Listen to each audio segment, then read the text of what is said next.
Alam mo, sa buhay natin, may mga kalaban tayong kitang-kita at meron ding hindi.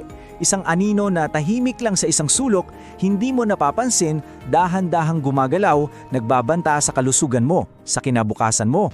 Ito yung kalaban na hindi mo namamalayan hanggang minsan huli na ang lahat.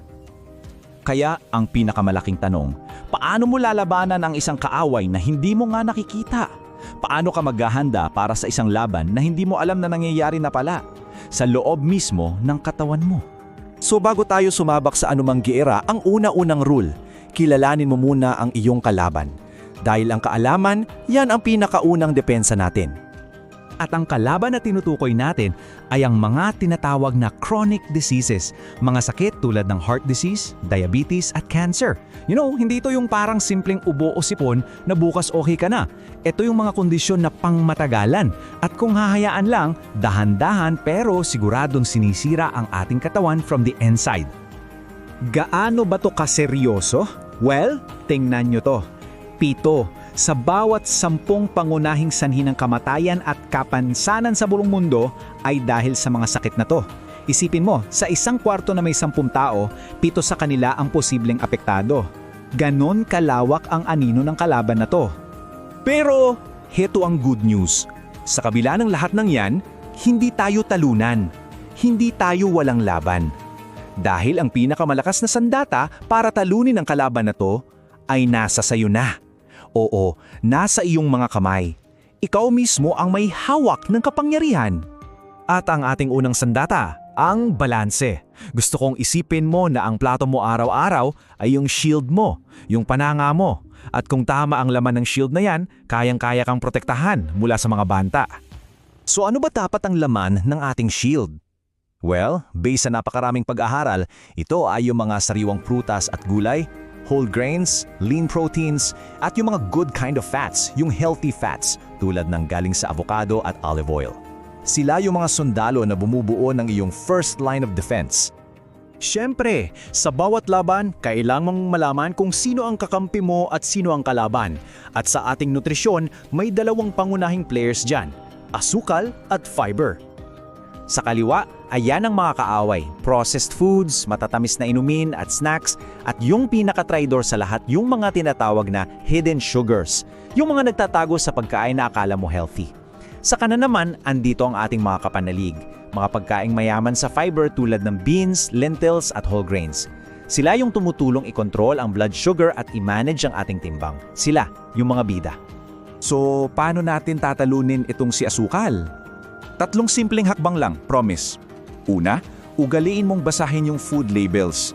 Alamin mo kung gaano karaming asukal ang kinakain mo. Pangalawa, palitan mo yung matatamis na snacks ng prutas. And step 3, mas piliin mong magluto sa bahay. Kasi doon, ikaw ang boss, kontrolado mo lahat ng sangkap. Okay? May depensa na tayo. Ngayon, kailangan naman natin ng attack power. Dito na papasok yung ating mahiwagang power-up, ang lakas ng antioxidants. Ano ba itong mga antioxidants? Isipin mo sila bilang isang special forces unit sa loob ng katawan mo.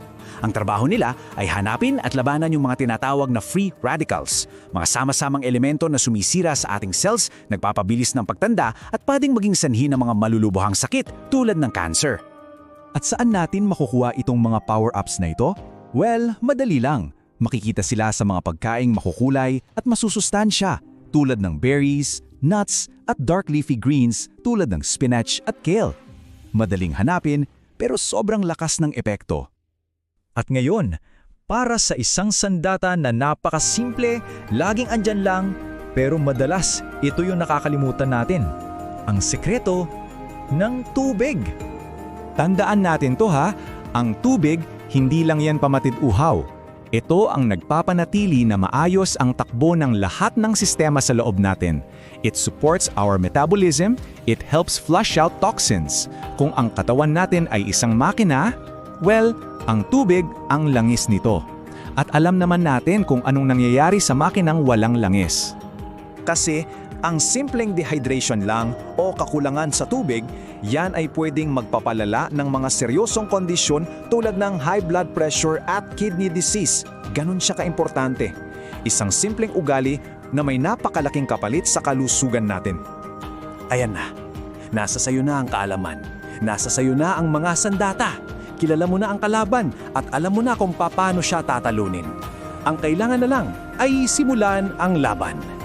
So, ito ang iyong battle plan. 5 simpleng sandata na pwede mong simulang gamitin ngayon din. Sandata number 1, kumain ng balanse. 2, iwasan ang asukal. 3, dagdagan ang fiber. 4, kumuha ng lakas mula sa antioxidants. At ang pang-5, ugaliin ang pag-inom ng sapat na tubig. At iiwan ko sa iyo ang huling tanong na to. Tandaan, hindi mo kailangang gawin lahat ng sabay-sabay. Ang mahalaga ay magsimula. Kaya pumili ka ng isa. Alin sa mga sandatang ito ang una mong gagamitin para simulan ang iyong laban ngayon? Thank you for watching Carl Priza. Don't forget to like, share, and subscribe for more practical health tips. Stay informed, stay healthy.